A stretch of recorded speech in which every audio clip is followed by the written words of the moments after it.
मैं रामशरण प्रवक्ता डाइट फिरोजाबाद।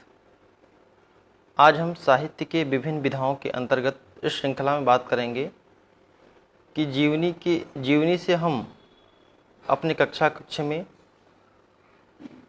बच्चों में किस प्रकार से जो लर्निंग आउटकम निर्धारित किए गए हैं वह भाषा के लिए उसका विकास हम कैसे कर सकते हैं। तो सबसे पहले हम जीवनी पे थोड़ी चर्चा कर लेते हैं कि जीवनी क्या है, कुछ प्रमुख जीवनियाँ उनके बारे में भी चर्चा करेंगे। तो हम ये देखते हैं कि साहित्य के इस विधा का भविष्य बहुत ही उज्जवल है, ठीक। और उसके बाद जो जीवनी का उल्लेख है वह हमारे पुराणों महाकाव्यों आदि में चर्चा बहुत कम की गई है, और की गई है तो उस तरीके से चर्चा नहीं की गई है जैसा करना चाहिए था। यह मूल रूप से पश्चिमी देशों से हमारे यहाँ आया और हिंदी साहित्य में इसका विकास 19वीं शताब्दी में हुआ।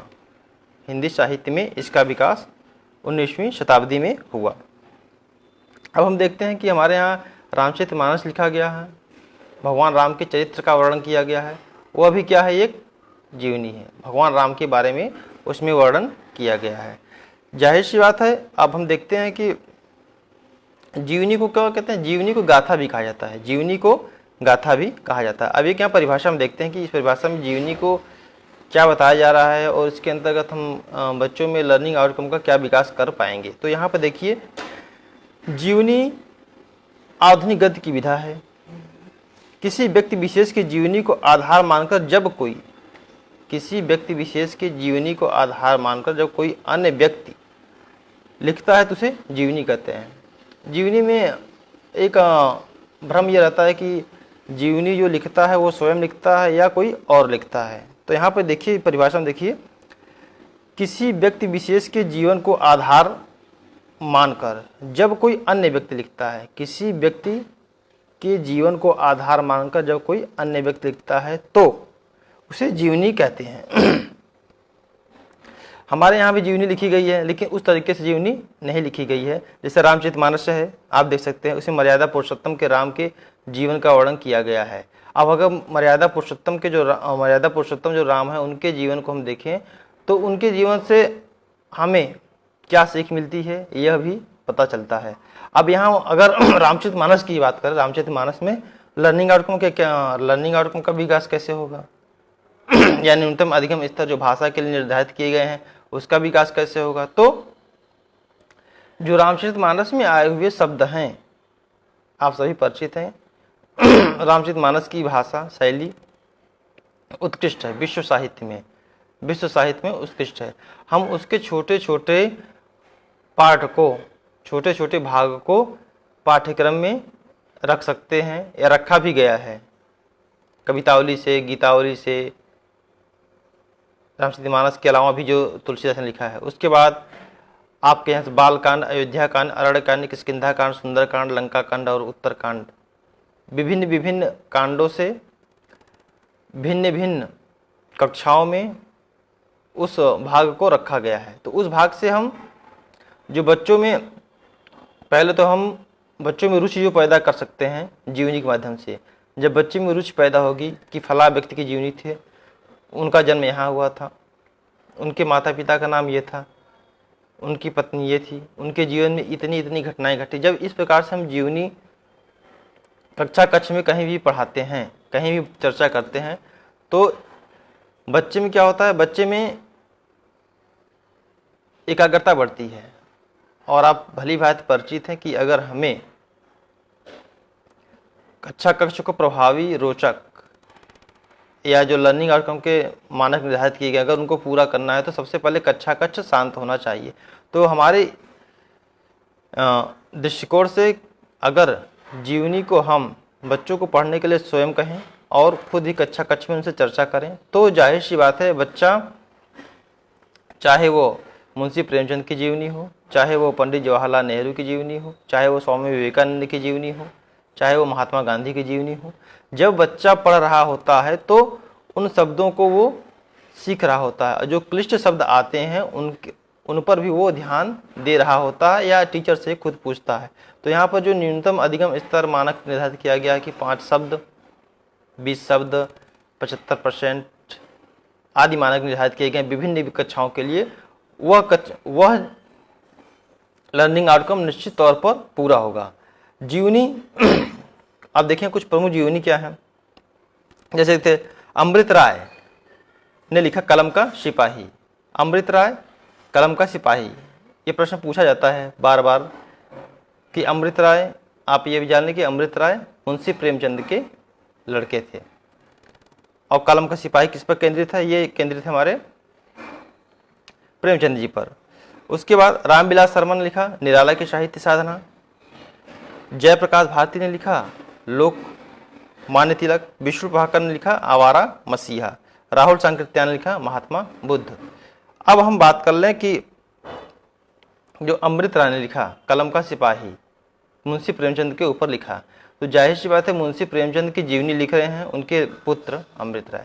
तो क्या होगा कि इससे बच्चा जब कलम के सिपाही को पढ़ेगा, कलम सिपाही के कुछ भागों को पढ़ेगा, क्योंकि हम 1 to 5 या 1 to 6 या 1 to 8 बात करें, कक्षा 1 से लेकर 8 तक की अगर लर्निंग आउटकम के विषय में बात कर रहे हैं, कक्षा 1 से 5 तक, तो बच्चा जीवनी ज़्यादा नहीं पढ़ पाएगा या उसे उबन हो जाएगी। तो उसको हम छोटे छोटे भाग पढ़ने के लिए दे सकते हैं। और कक्षा में हम यह भी कर सकते हैं कि आप अपने गांव के, अपने परिवार के श्रेष्ठ व्यक्ति का जो आपको अच्छे लगते हो उनके बारे में लिख कर लाइए। तो बच्चा जाहिर सी बात है लिख कर जरूर लाएगा अपने गांव के बारे में, अपने गांव से किसी अच्छे व्यक्ति को, जो बच्चे को अच्छा लगता होगा कि नहीं ये हमारे दादाजी या गांव में फला व्यक्ति अच्छा है, तो उनके बारे में आप अपने शब्दों में लिख कर लाइए। तो जाहिर सी बात है जब बच्चा उनके बारे में जो भी कुछ जानता होगा, कक्षा 3, 4, 5, कक्षा 3, 4, 5 का बच्चा, कक्षा 1 और 2 में ये संभव नहीं हो पाएगा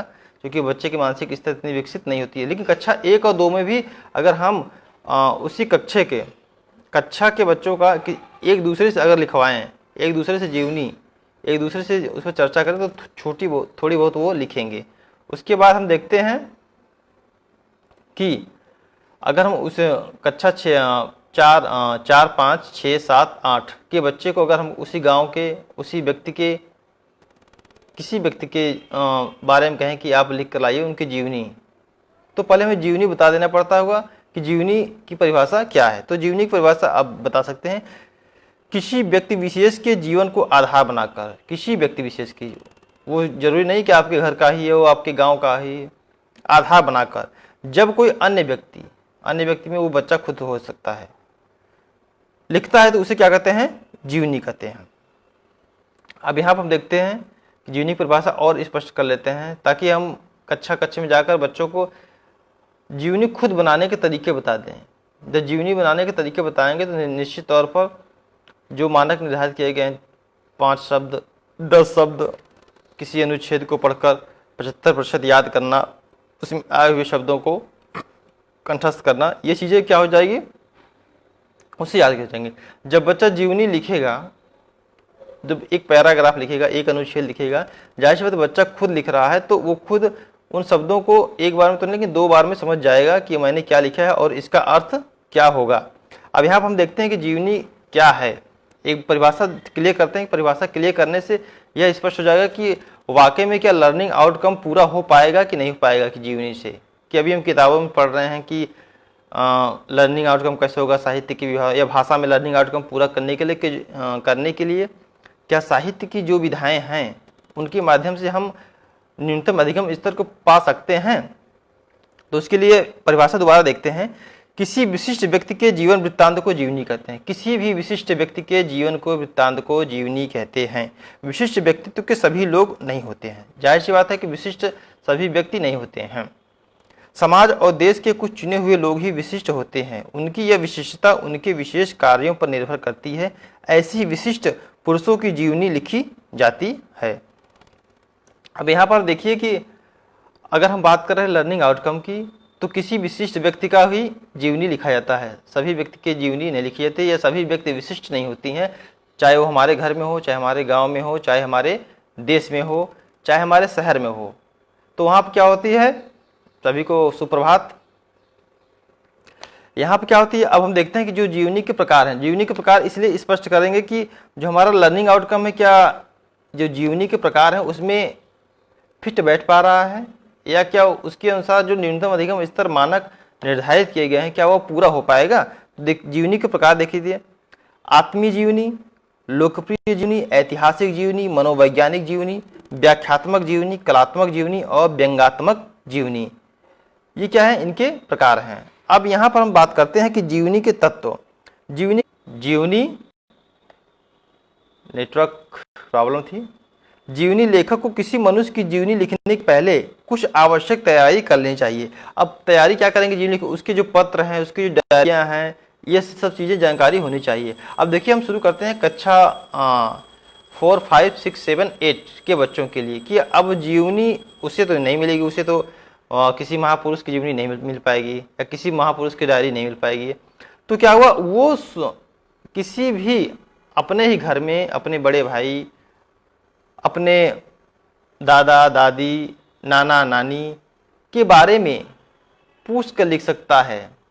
जीवनी लिखने में ये जरूरी नहीं कि आप उनके पत्र डायरी से, आप उनसे बैठकर साक्षात्कार माध्यम से भी आप लिख सकते हैं।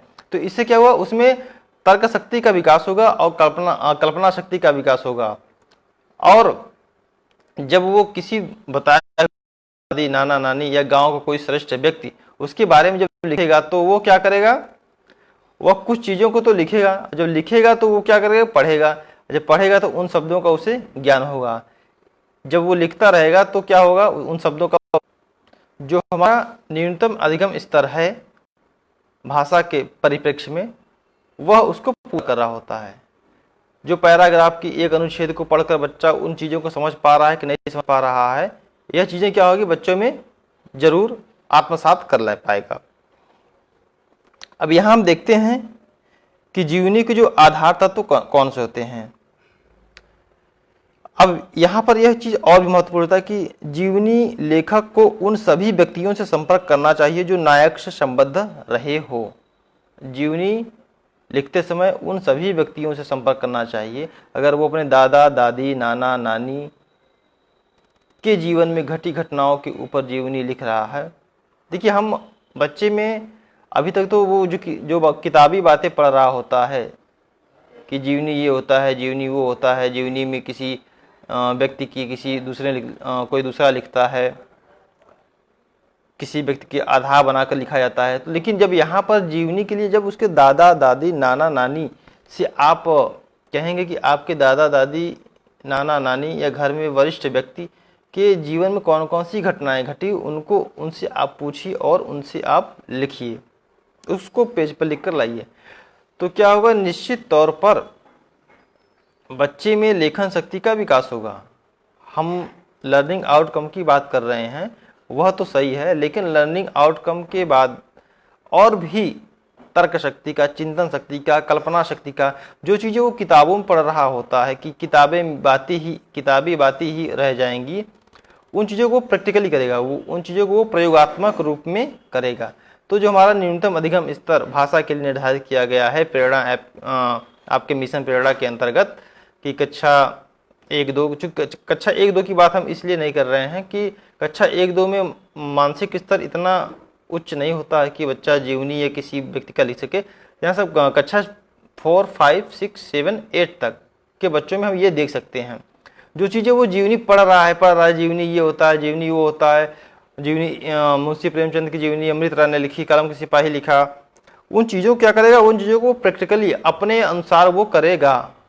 निश्चित तौर पर वो जान जाएगा कि जीवनी वास्तव में किसे कहते हैं। और जीवनी जब वो लिखेगा अपने दादा दादी, नाना नानी, जरूरी नहीं कि वो 10 पेज लिख देगा, 2 पेज लिखेगा। 2 पेज जब लिखेगा तो उसमें सोचिए कि उस समय जो लिखेगा वो, तो उन शब्दों का भी उसे ज्ञान होता जाएगा।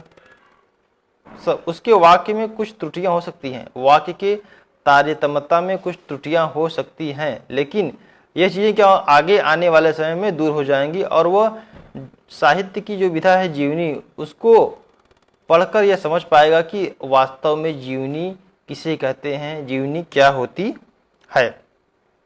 अब हम थोड़ी और चर्चा करते हैं कि देखिए जीवनी के विषय में क्या कहा गया है। हिंदी में जीवनी को जीवन चरित्र और जीवन चरित्र दोनों कहते हैं। जीवन चरित्र और जीवन चरित्र दोनों कहते हैं। जैसे हमने बताया रामचरितमानस में आप देख सकते हैं कि कलम का सिपाही लिखा उनके पुत्र अमृत राय ने।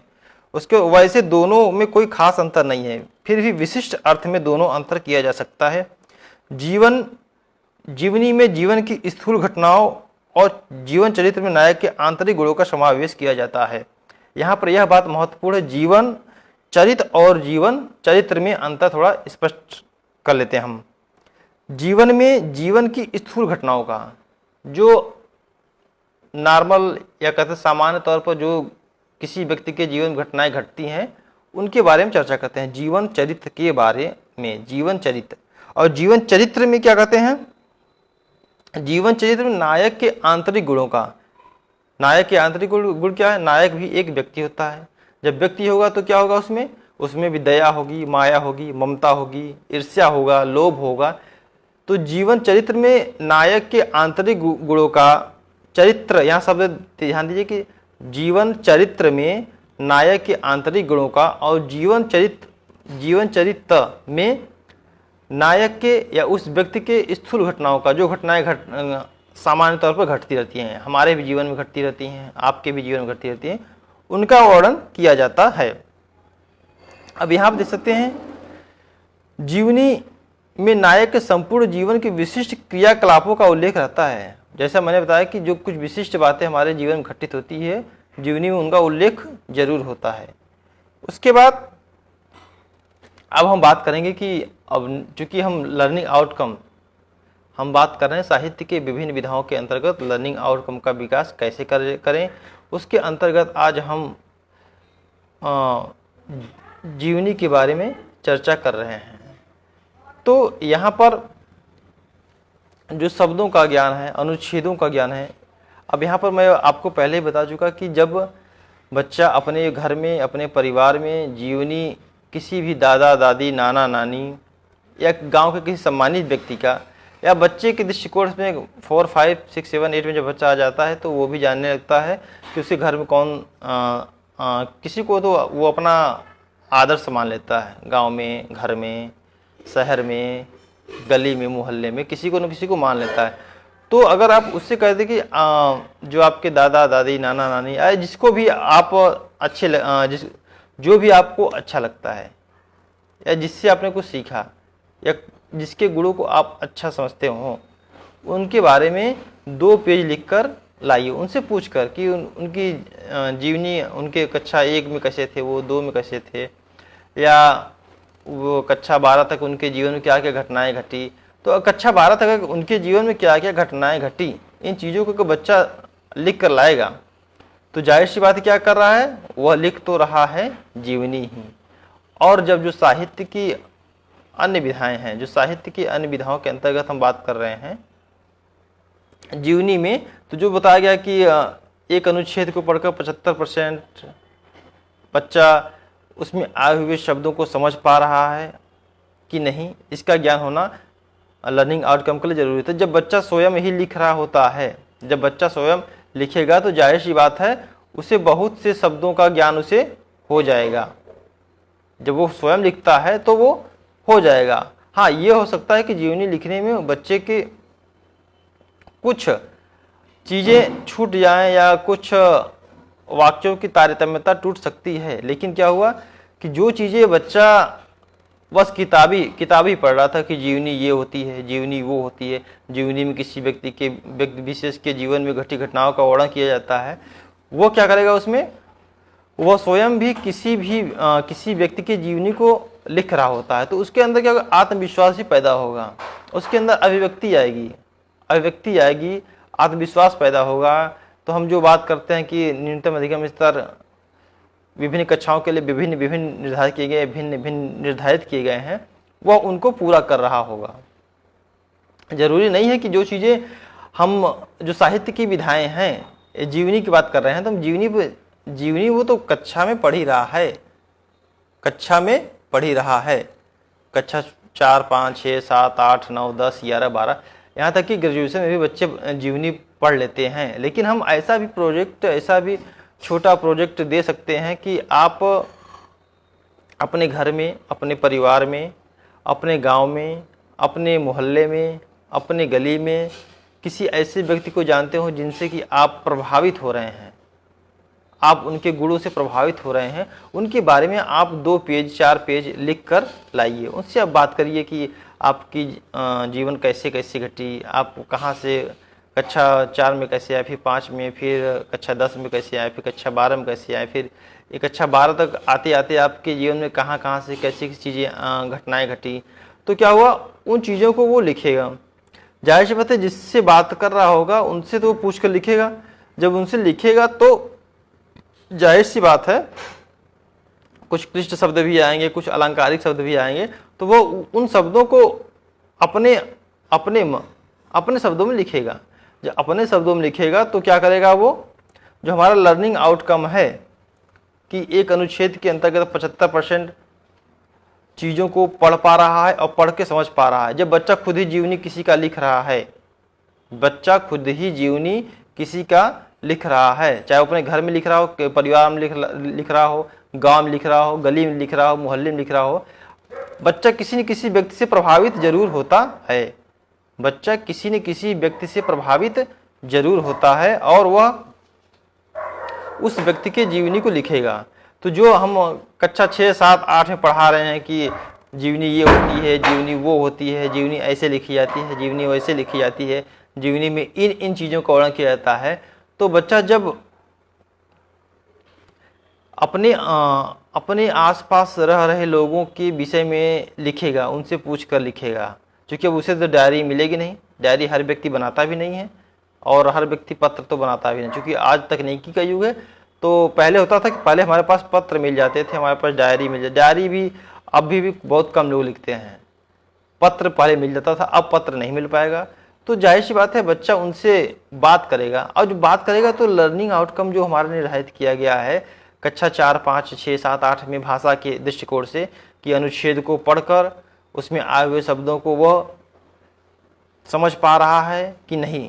तो जब बच्चा कहीं किसी से बात करके जब लिखेगा तो क्या होगा, उसमें जो लर्निंग आउटकम का, ये भाषा की बात तो छोड़ दीजिए, ये तो विकास होगा ही, इसके अलावा भी उसमें चिंतन शक्ति का विकास होगा, आत्मविश्वास, सबसे बड़ी बात है कि उसमें आत्मविश्वास होगा। उसे लगेगा कि नहीं, अगर अमृत राय ने कलम का सिपाही लिखा है, अमृत राय ने कलम का सिपाही अगर लिख दिया है, तो हम भी 2 पेज 4 पेज किसी के बारे में किसी से पूछकर उसके जीवन में घटी घटनाओं को लिख सकते हैं। तो क्या होगा, जाहिर सी बात है उसमें अभिव्यक्ति की क्षमता आएगी। जब अभिव्यक्ति की क्षमता आएगी तो अभी कक्षा 4 या 5 के बच्चे को जाइए, उनसे कहिए 2 लाइन बोलने के लिए, तो वो बोल नहीं पाते हैं। आप हिंदी में बात कर लीजिए, हिंदी में नहीं बोल पाते हैं, शुद्ध नहीं बोल पाएंगे। तो उनके लिए क्या होगा कि आप अगर जीवनी उनसे आप ये कह सकते हैं कि आपके घर में, परिवार में, गांव में, अगल बगल पड़ोस में कहीं भी कोई व्यक्ति आपको ऐसा लग रहा है कि जो उनके गुणों से आप प्रभावित हैं, वो आपको अच्छे लगते हैं, तो आप उनके पास जाइए और उनसे 2 पेज उनके जीवन में क्या क्या घटनाएं घटी हैं, अब ज़्यादा नहीं, 2 पेज लिख कर लाइए। जब जो 2 पेज लिख कर लाएगा तो आप तो कक्षा में चर्चा कर चुके हैं कि जीवनी किसे कहते हैं। जीवनी किसे कहते हैं, किसी व्यक्ति विशेष के जीवन को आधार बनाकर जब कोई अन्य व्यक्ति में बच्चा स्वयं हो जाएगा, और विशेष व्यक्ति क्या हो जाएगा, उसके मोहल्ले के, गांव के, परिवार के, शहर के, जिले के लोग हो जाएंगे। तो जाहिर सी बात है जब उनके बारे में वो लिखेगा तो क्या होगा, वो साहित्य की विधा के अंतर्गत जीवनी ही लिखेगा। तो जीवनी जब लिखेगा, जाहिर सी बात से अगर 2 पेज उसने लिखा तो 2 पेज में क्या करेगा, वो अनुच्छेद लिखेगा। अनुच्छेद न भी लिखे कोई, जब 2 पेज लिख रहा है तो उसमें से जो भिन्न भिन्न क्लिष्ट शब्द आएंगे उनके बारे में भी चर्चा करेगा। जब चर्चा करेगा तो क्या होगा, उसके अंतर्गत जो हमारा मानक निर्धारित किया गया है लर्निंग आउटकम का, कि उसके अंतर्गत विकास होगा। मैं ये नहीं कह रहा हूँ कि जो चीज़ें हम ये चाह रहे हैं कि जो चीज़ें उसे जीवनी के बारे में बताई जा रही हैं वह चीज़ें वो स्वयं भी लिखे, अपने आसपास, अपने घर में दादा दादी, नाना नानी के बारे में भी लिखे। तो उससे क्या होगा, उसमें जो लर्निंग आउटकम का मानक निर्धारित किया गया है कि 75% किसी अनुच्छेद को पढ़कर उसमें आए हुए शब्दों का जानकारी या उसे हो पा रहा है कि नहीं हो पा रहा है। तो जब वो स्वयं लिखेगा तो जाहिर सी बात है उनका ज्ञान जब स्वयं लिख रहा होता है तो क्या हो, उसके बारे में वो खुद जान रहा होता है कि मैं क्या लिख रहा हूँ। हाँ, ये हो सकता है कि एक दो बार लिखने में वाक्यों की तारतम्यता टूट सकती है या कर्ता क्रिया का संबंध ऊपर नीचे आगे पीछे हो सकता है, लेकिन लिखने तो लगेगा। जब लिखने लगेगा तो उन चीज़ों को वो कक्षा में आप उन जो लिख कर ला रहा है उनसे वो पढ़वा सकते हैं आप। या आप ऐसा कर सकते हैं कि रमेश का सुरेश को, सुरेश को रमेश का, दिनेश को महेश को, सीता का गीता को, ये चीज़ें क्या अल्टरनेट कर सकते हैं। जो सीता लिख के ला रही है, लड़की कोई है, तो उसे गीता को दे दीजिए पढ़ने के लिए, जो गीता लिख के लाई वो दे दीजिए सीता को पढ़ने के लिए। तो क्या होगा, इससे एक चीज़ और पता लगेगा कि जब बच्चा किसी दूसरे के द्वारा लिखी हुई कोई भी, मैं जीवनी की बात कर रहा हूँ, तो किसी दूसरे के द्वारा लिखी हुई किसी दूसरे व्यक्ति की जीवनी को जब वो लिख कर लाया है, लिख कर लाई है, जब वो पढ़ेगा तो कुछ कमियां होंगी तो उनको भी वो बताएगा कि यहाँ यह कमी है। आप ये कह सकते हैं कि आप उस जो 2 पेज लिख कर लाए हैं, आप जहाँ आपको आप पढ़ रहे हैं, जहाँ आपको लग रहा है कि यहाँ यह नहीं होना चाहिए, वहाँ पर अंडरलाइन कर दीजिए। तो अंडरलाइन करने के बाद क्या होगा, जब बच्चा अंडरलाइन करेगा तो उसके मन में भी कुछ चीज़ें आएंगी कि नहीं, इसकी का जगह की होना चाहिए, है की जगह थे होने चाहिए, राम की जगह श्याम होना चाहिए, क्रिया की जगह कर्ता होना चाहिए। तो ये चीज़ों का ज्ञान होगा उसे। जब ये अब कर्ता क्रिया तो जानता नहीं रहता, अगर नहीं भी जानना है तब पर भी वो इन चीज़ों को बता पाएगा, और जब बता पाएगा तो निश्चित तौर पर उसे जो न्यूनतम अधिगम स्तर निर्धारित किए गए हैं वह उनका भी ज्ञान करेगा। हम यह चाहते हैं कि जब आप कक्ष में जाएं, ये मेरी सोच है कि जब आप कक्ष में जाएं तो जो जीवनी हम पढ़ा रहे थे, जीवनी तो हम बता ही देते हैं, जीवनी हम तो बता देते हैं। जीवनी किसी व्यक्ति विशेष के जीवन को आधार मानकर कोई अन्य व्यक्ति लिखता है। जीवनी लिखने में जिस व्यक्ति के बारे में जीवनी लिखी जा रही है उसके पत्र, डायरियाँ या उसके जीवन में घटी घटनाओं को जो लेखक होता है उनसे बात करता है, उनकी डायरी को पढ़ता है, पत्र को पढ़ता है, तब जाकर वो जीवनी लिखता है। लेकिन हम क्या करते हैं, एक नई चीज़ शुरू कर सकते हैं कि हमें इसमें कुछ करना नहीं होता, हमें इसमें कुछ अतिरिक्त नहीं करना होगा। हम यह आप बता दें कि आप अपने घर में ही अपने दादा दादी, नाना नानी से आप उनके जीवन में घटी घटनाओं को 2 पेज में लिखकर लाएंगे। आप उनसे बैठ जाइए, उनसे पूछिए कि क्या क्या घटनाएं घटी, तो वो लिख कर लाएगा। तो यह भी तो वो जीवनी ही लिख रहा होता है। और जब जीवनी लिख रहा होता है, अब आप भली बात परिचित है, जब हम लिख रहे होते हैं तो लिखना क्या है, हमारा एक अभिव्यक्ति का माध्यम है, अभिव्यक्ति का माध्यम है। अभिव्यक्त हम 2 रूप में करते हैं, मौखिक और लिखित रूप में करते हैं। तो जाहिर सी बात है, जो हमारा न्यूनतम अधिगम स्तर मानक निर्धारित किया गया है, न्यूनतम अधिगम स्तर जो मानक निर्धारित किया गया है लर्निंग आउटकम के लिए शासन द्वारा, बेसिक शिक्षा विभाग द्वारा, वह उसको भी पूरा कर रहा होता है या पूरा करेगा। हाँ, कुछ बच्चे नहीं कर पाएंगे, लेकिन कुछ बच्चे कर पाएंगे। जो उनको बताया जाता है कि 5 शब्द 10 शब्दों का ज्ञान, कक्षा 1 और 2 बच्चों के लिए भी क्या कर सकते हैं आप, कक्षा 1-2 के बच्चों के लिए भी हम लोग ये प्रयोग कर सकते हैं, कक्षा 3 के लिए भी प्रयोग कर सकते हैं। उनके लिए आप जीवनी क्या कर सकते हैं, आप क्या कर सकते हैं जीवनी उनके लिए हम ये कर सकते हैं कि तुम सुरेश कोई लड़का है, उसी कक्षा में है, वो कैसे रहता है, उसका घर कहाँ है, उसकी माता क्या नाम है, उसके पिता का नाम है, वो कैसे आता है, उसे उसकी क्या क्या चीज़ें अच्छी लगती हैं। कक्षा 1 और 2 का बच्चा भी वो चीज़ों को नोट करता रहता है, और जब आप लिखवाएंगे तो वो निश्चित तौर पर उसको लिखेगा। तो क्या होता, जीवनी की तो शुरुआत वहीं हो गई। जीवनी की परिभाषा भी तो यही है, जब कोई व्यक्ति विशेष के जीवन को आधार बनाकर, जब कोई व्यक्ति विशेष के जीवन को आधार बनाकर, अब वो चाहे रमेश छोटा सा बच्चा हो गया, चाहे रमेश कोई राष्ट्रपति हो गया, रमेश कोई अधिकारी हो गया, अगर रमेश कोई छोटा सा बच्चा है और सुरेश उसके बारे में लिख रहा है तो वो भी तो जीवनी ही लिख रहा होता है उस छोटे से बच्चे के लिए। उस छोटे से बच्चे के लिए क्या हमें यहाँ पे यह करना है कि जो 5 शब्द 10 शब्दों का ज्ञान बच्चे में हो पा रहा है कि नहीं हो पा रहा है, वह अब जब वो 1 पेज लिख लिया तो बच्चा जब स्वयं लिख रहा होता है तो उसमें उस चीज़ का ज्ञान उसे होता रहता है। हमें ये पता चले या न चले, हम जीवनी के माध्यम से भी आप हफ्ते में 1-2 दिन रख सकते हैं कि नहीं जीवनी ऐसे लिखना चाहिए, ऐसे लिखना। आज हम जीवनी पर चर्चा करेंगे, या आज शनिवार है, शनिवार को हर बच्चा अपने दोस्त को, जो भी हर बच्चे के मित्र होते हैं कक्षाओं में, हर लड़कियों के भी सहेलियां होती हैं, लड़की सहेली या अपने मित्र के बारे में आप लिखेंगे। वो कैसे आते हैं, उनका नाम क्या है, उनके पिता क्या नाम है। तो जीवनी में भी तो हम तो यही पढ़ते हैं, ये लिखते हैं। चाहे वो मुंशी प्रेमचंद की जीवनी अमृत राय ने लिखी, चाहे आवारा मसीहा विष्णु प्रभाकर ने लिखा, राहुल शंकर ने, और चाहे हम देख सकते हैं कि रामविलास शर्मा ने लिखा निराला की साहित्य साधना। तो भाई इनकी तो उत्कृष्ट होती है जीवनी। लेकिन हम यहाँ क्या करेंगे, कक्षा 1, 2, 3 के बच्चों से भी उनके कक्षाओं में, उन्हीं की कक्षाओं में कि रमेश का सुरेश लिखेगा, सुरेश का रमेश लिखेगा, शनिवार को लिखेगा या शुक्रवार को लिखेगा। तो इससे क्या होगा, जो अभी तक मानक निर्धारित किए गए हैं कि 5 शब्दों का ज्ञान, 10 शब्दों का ज्ञान होना चाहिए लर्निंग आउटकम के अंतर्गत, तो इन चीज़ों का विकास हम भाषा के माध्यम से कर सकते हैं। आप ये भी जानते हैं कि लर्निंग आउटकम में भाषा और गणित, लैंग्वेज और मैथ पर ज़्यादा ध्यान दिया, उसी पर ध्यान दिया जा रहा है। तो इससे क्या होगा कि बच्चे में निश्चित तौर पर नए शब्दों का ज्ञान होगा और वह अनुच्छेद को पढ़कर उसमें आए हुए शब्दों को भी भली भांति परिचित हो पाएगा। धन्यवाद। आज के लिए बस इतना ही। सभी लोग जो जुटे और जिन्होंने देखा, लगातार सुना, उसको आप आत्मसात करिए।